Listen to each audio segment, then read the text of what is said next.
നമസ്കാരം. FSSAയുടെ രജിസ്ട്രേഷനും ലൈസൻസും ഇതിലേതാണ് എടുക്കേണ്ടത്? ഇതിലേത് എടുത്തു കഴിഞ്ഞാൽ നമുക്ക് ബിസിനസ് ആരംഭിക്കാനായിട്ട് കഴിയും? ഇത് പൊതുവിലൊരു സംശയമാണ്. ആ സംശയം നമുക്ക് തീർക്കാം. ശരിക്കും FSAയ്ക്ക് 3 കാറ്റഗറി അല്ലെങ്കിൽ ടൈപ്സ് ഓഫ് രജിസ്ട്രേഷൻ അല്ലെങ്കിൽ ലൈസൻസ് ആണുള്ളത്. 3 ശരിക്കും 4-മതിപ്പം തൽക്കാല രജിസ്ട്രേഷൻ കൂടെ ഒരു കൊണ്ടുവന്നിട്ടുണ്ട്. അത് മാറ്റി നിർത്താം. ശരിക്കും 3 രീതിയിൽ. ഒന്ന് FSAയുടെ രജിസ്ട്രേഷൻ, ബേസിക് രജിസ്ട്രേഷൻ. മറ്റൊന്ന് FSA state licence, then central licence. ഇതിൽ ഒരുപാട് പേർക്കുള്ള സംശയമാണ്. ഈ സ്റ്റേറ്റ് ലൈസൻസ് എന്ന് വെച്ച് കഴിഞ്ഞാൽ സംസ്ഥാനത്തിനകത്ത് ബിസിനസ് ചെയ്യണമെങ്കിൽ സ്റ്റേറ്റ് ലൈസൻസ് വേണം. സെൻട്രൽ ലൈസൻസ് എന്ന് വെച്ച് കഴിഞ്ഞാൽ ഇന്ത്യയിൽ എവിടെ വേണമെങ്കിലും നമുക്ക് പ്രൊഡക്റ്റ് എത്തിക്കാനായിട്ട് സെൻട്രൽ ലൈസൻസ് വേണം. ഇങ്ങനെയല്ല ശരിക്കും അതിൻ്റെ പ്രവർത്തനം എന്ന് പറയുന്നത്. ആദ്യം FSAയുടെ ബേസിക് രജിസ്ട്രേഷൻ എന്നാണ് ഞാൻ പറയാം. ഏറ്റവും ചെറിയ രീതിയിൽ ഒരു ബിസിനസ് സ്റ്റാർട്ട് ചെയ്യുന്ന ഒരു വ്യക്തിയാണ് നിങ്ങളെന്നുണ്ടെങ്കിൽ, എന്ന് വെച്ച് കഴിഞ്ഞാൽ വളരെ വീട്ടിൽ തന്നെ ഒരു പ്രൊഡക്റ്റ് ഒക്കെ ഉണ്ടാക്കിയിട്ട് അടുത്തുള്ള കടകളിലേക്ക് സപ്ലൈ ചെയ്യുന്നു, അല്ലെങ്കിൽ ചെറിയൊരു തട്ടുകട നടത്തുന്നു.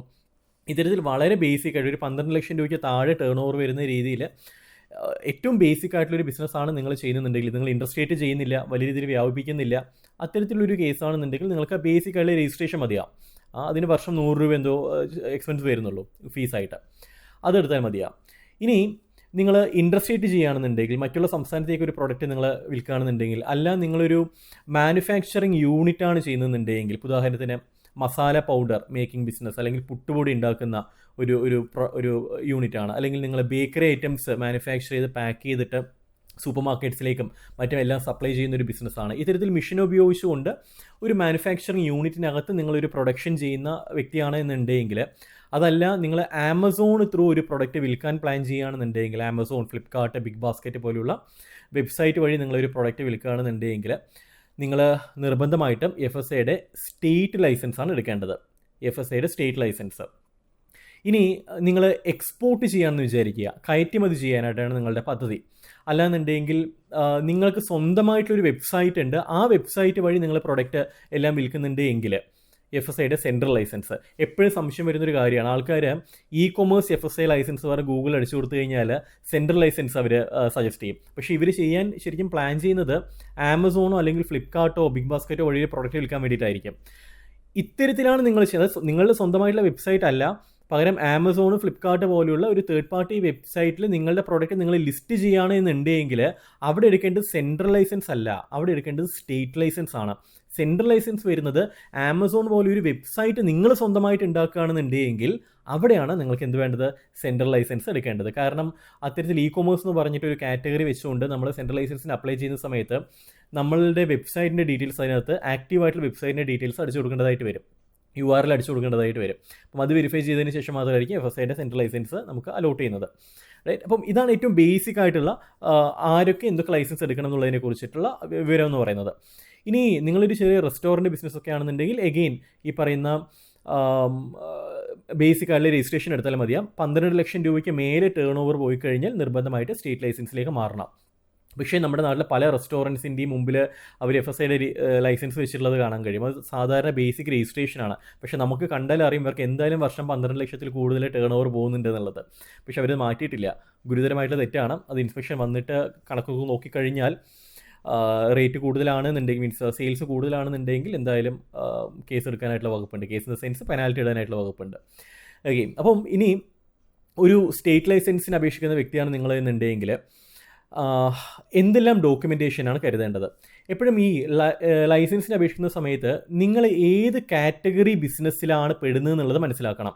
നിങ്ങളൊരു മാനുഫാക്ചർ ആണോ, അതായത് ഉൽപ്പാദകർ, നിങ്ങൾ റോ മെറ്റീരിയൽസ് എടുക്കുന്നു, നിങ്ങളുടെ യൂണിറ്റിൽ വെച്ചുകൊണ്ട് നിങ്ങളത് പ്രോസസ്സ് ചെയ്യുന്നു, എന്നിട്ട് അത് പാക്ക് ചെയ്തിട്ട് വിൽക്കുന്നു എങ്കിൽ നിങ്ങളൊരു മാനുഫാക്ചർ ആണ്. ഉദാഹരണത്തിന് നിങ്ങൾ മുളകും മഞ്ഞളെല്ലാം വാങ്ങിയിട്ട് നിങ്ങളുടെ സ്ഥാപനത്തിൽ വെച്ചിട്ട് പൾവറൈസർ യൂസ് ചെയ്തത് പൊടിച്ച് പാക്കിംഗ് മെഷീനറി യൂസ് ചെയ്തിട്ട് പാക്ക് ചെയ്തിട്ട് വിൽക്കുകയാണെന്നുണ്ടെങ്കിൽ നിങ്ങൾ മാനുഫാക്ചർ ആണ്.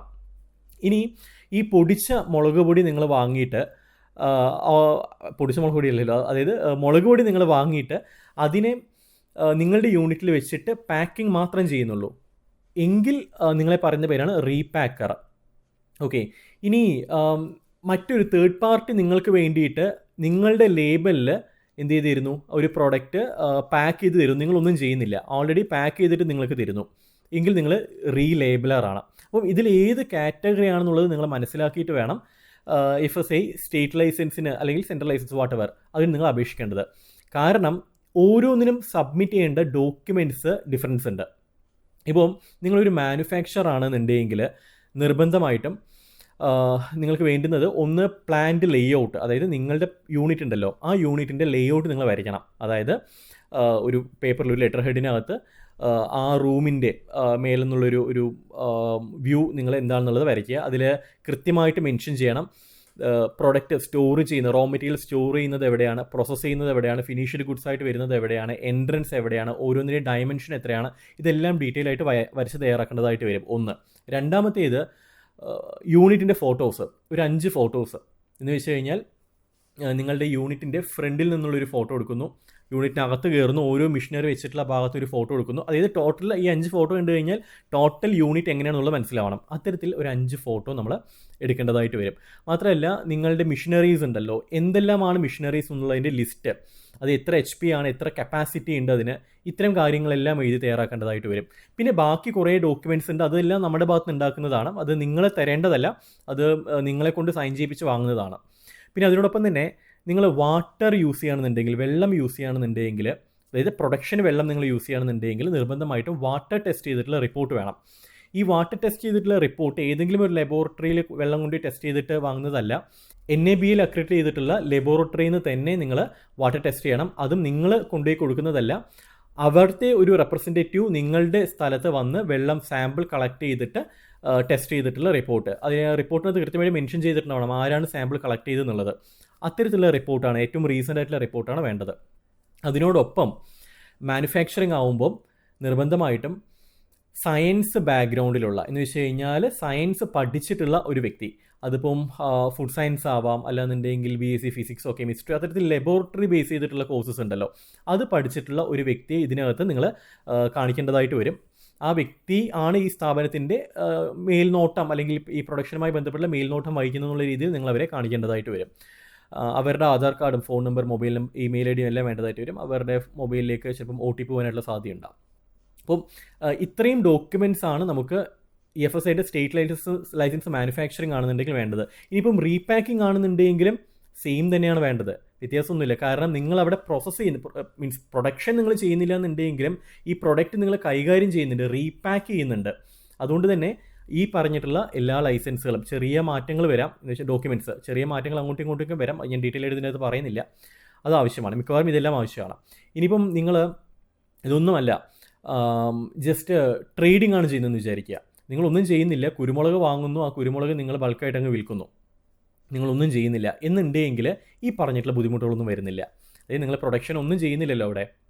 ഇപ്പോൾ വെജിറ്റബിൾ ട്രേഡിംഗ് ആണ്, ഫ്രൂട്ട്സ് അതിൻ്റെ ട്രേഡിംഗ് ആണ്, ഇതൊന്നും പ്രോസസ്സ് ചെയ്യേണ്ട ആവശ്യം വരുന്നില്ല, സ്പൈസസ് പ്രോസസ്സ് ചെയ്യേണ്ട ആവശ്യം വരുന്നില്ല. അപ്പം ഇത്തരം ആണെന്നുണ്ടെങ്കിൽ ഈ പറഞ്ഞിട്ടുള്ള മിഷനറിയുടെ ഫോട്ടോയോ അല്ലാന്നുണ്ടെങ്കിൽ സയൻസ് ബാക്ക്ഗ്രൗണ്ടുള്ള ഒരു വ്യക്തിയോ ഇത്തരത്തിലൊന്നും നിങ്ങൾ കാണിക്കേണ്ട ആവശ്യം വരുന്നില്ല. വാട്ടർ യൂസ് ചെയ്യുന്ന വാട്ടർ ടെസ്റ്റ് റിപ്പോർട്ട് ഒന്നും വേണ്ടതായിട്ട് വരുന്നില്ല. ജനറൽ ട്രേഡിംഗ് എന്ന് പറഞ്ഞിട്ട് നിങ്ങൾ കൊടുക്കാം. ബേസിക് ആയിട്ടുള്ള നിങ്ങളുടെ ബിൽഡിങ്ങിൻ്റെ റെൻ്റൽ എഗ്രിമെൻറ്റും അത്തരത്തിലുള്ള ഡോക്യുമെൻറ്റ്സ് എല്ലാം വെച്ചുകൊണ്ട് നമുക്ക് അപേക്ഷിക്കാവുന്നതേ ഉള്ളൂ. റൈറ്റ്. ഇനിയിപ്പം സെൻട്രൽ ലൈസൻസിലേക്കാണ് നിങ്ങൾ പോകുന്നതെന്നുണ്ടെങ്കിൽ, എന്ന് വെച്ചാൽ നിങ്ങൾ എക്സ്പോർട്ട് ചെയ്യാനായിട്ടാണ് നിങ്ങളുടെ പ്ലാൻ എന്നുണ്ടെങ്കിൽ സെയിം കാര്യങ്ങൾ തന്നെയാണ് വേണ്ടത്, സെയിം ഡോക്യുമെൻറ്റ്സ് തന്നെയാണ്. അതിനോടൊപ്പം തന്നെ IE code, import export code കൂടി നമുക്ക് ഇതിനകത്ത് അറ്റാച്ച് ചെയ്യേണ്ടതായിട്ട് വരും, IE കോഡ്. അപ്പം ഇത്രയും കാര്യങ്ങൾ വെച്ചിട്ട് വേണം നമ്മൾ FSIക്ക് അപ്ലൈ ചെയ്യാനായിട്ട്. അപ്ലൈ ചെയ്ത് കഴിഞ്ഞാൽ എന്തെങ്കിലും ഡോക്യുമെൻറ്റ്സ്, എന്തെങ്കിലും ക്ലാരിഫിക്കേഷൻസ് വേണമെന്നുണ്ടെങ്കിൽ അവർ റീസബ്മിഷൻ ഇടും. ആ സമയത്ത് നമ്മൾ ആ ക്ലാരിഫിക്കേഷൻ നൽകുന്നു. ആക്കിക്കഴിഞ്ഞാൽ ഏകദേശം ഒരു 10-20 ദിവസത്തിൽ നമുക്ക് രജിസ്ട്രേഷൻ സർട്ടിഫിക്കറ്റ് കിട്ടും. ഇനി വൺസ് രജിസ്ട്രേഷൻ സർട്ടിഫിക്കറ്റ് കിട്ടിക്കഴിഞ്ഞാൽ ഒരു വർഷമാണ് ഇതിൻ്റെ വാലിഡിറ്റി വരുന്നത്. ഒരു വർഷത്തിന് മുൻപായിട്ട് തന്നെ നിങ്ങൾ എന്ത് ചെയ്യണം, അത് റിന്യൂ ചെയ്യണം. ഇനി ഏറ്റവും ഇമ്പോർട്ടൻ്റ് ആയിട്ട് പലർക്കും കഴിഞ്ഞ 1-2 വർഷമായിട്ട് മിസ്റ്റേക്ക് പറ്റിയിട്ടുള്ളൊരു കാര്യമാണ്, പെട്ടെന്ന് FSIയിൽ നിന്നൊരു നോട്ടീസ് വരുന്നു, 15,000 രൂപ 20,000 രൂപ പെനാൽറ്റി വന്നിട്ടുണ്ടെന്ന് പറഞ്ഞിട്ട്, കാരണം ആനുവൽ റിട്ടേൺസ് ഫയൽ ചെയ്തില്ല എന്ന് പറഞ്ഞിട്ട്. അപ്പം ഇത് നിങ്ങൾ പ്രത്യേകം മനസ്സിലാക്കുക. നിങ്ങൾ FSIയുടെ സ്റ്റേറ്റ് ലൈസൻസോ സെൻട്രൽ ലൈസൻസോ എടുത്തിട്ടുണ്ടെന്നുണ്ടെങ്കിൽ നിങ്ങൾ ആനുവൽ റിട്ടേൺസ് കൃത്യമായിട്ട് ഫയൽ ചെയ്യണം.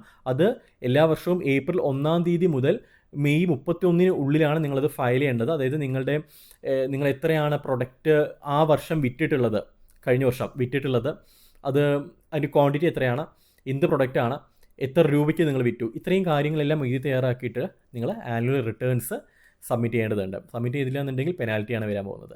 അപ്പം ഇത്രയും കാര്യങ്ങൾ നിങ്ങൾ ശ്രദ്ധിക്കുക. അപ്പം ഏത് ലൈസൻസ് വേണമെന്നുള്ളത് കൃത്യമായി മനസ്സിലാക്കുക. ഇതിൽ നിങ്ങൾ കള്ളത്തരം കാണിക്കാൻ നിൽക്കരുത്.